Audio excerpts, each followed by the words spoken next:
Dikubur 7 hari dan masih hidup, ia melihat kejadian aneh di alam kubur. Kisah alam kubur ini layak jadi renungan kita. Dikisahkan bahwasanya ada seorang pemuda dari Bani Israel yang menderita sakit keras hingga parah.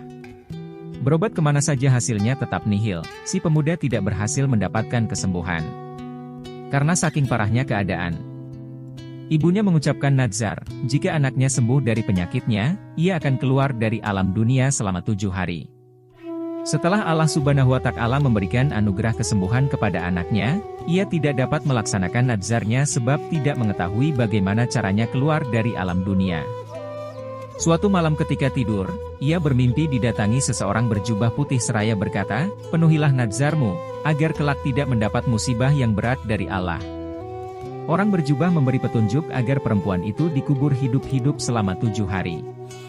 Pagi harinya, ia pun memanggil anaknya dan menceritakan apa yang ada dalam mimpinya semalam lantas, memerintahkan anaknya agar menggali kuburan di tengah-tengah perkuburan umum dan menguburkannya. Si anak kemudian melaksanakan perintah dari ibunya. Ketika ibunya sudah turun ke liang kubur, ia berdoa, "Wahai Tuhanku, aku telah melakukan kewajibanku melaksanakan nazarku, maka lindungilah aku di dalam kubur dari segala mara bahaya." Selesai berdoa, anaknya menutup kuburan itu dengan tanah kemudian pulang. Di dalam kuburan, perempuan itu melihat cahaya memancar dari atas kepalanya. Setelah dilihat, ternyata ada lubang seperti jendela. Diintipnya lubang tersebut, alangkah terkejutnya ia melihat ada taman besar, di dalamnya ada 2 orang perempuan yang sedang duduk. Keduanya memanggil-manggil, "Wahai perempuan, keluarlah dari tempatmu dan bergabunglah dengan kami." Tiba-tiba lubang itu menjadi lebar sehingga ia pun menyusul mereka berdua. Ia mengucapkan salam kepada mereka berdua, akan tetapi mereka tidak menjawab salam. "Kenapa kalian berdua tidak menjawab salamku?" Kedua perempuan tersebut menjawab, "Mengucapkan salam adalah sebagian dari ibadah, dan kami sudah tidak dapat melakukannya." Saat mereka sedang duduk di tepi telaga sambil asik ngobrol, tiba-tiba ada seekor burung hinggap di kepala salah satu perempuan lalu mengipasinya dengan kedua sayapnya. Burung lainnya hinggap di kepala perempuan kedua lalu melukai kepalanya dengan paruhnya. Lalu, ia bertanya kepada perempuan pertama, "Sebab apa engkau memperoleh kemuliaan dan kenikmatan ini?" Perempuan pertama menjawab, "Semasa di dunia, aku selalu patuh dan taat kepada suamiku, sehingga Allah Subhanahu wa Ta'ala memberikan kemuliaan padaku." Lalu ia pun bertanya kepada perempuan kedua, "Sebab apa engkau mendapatkan siksaan pedih seperti ini?"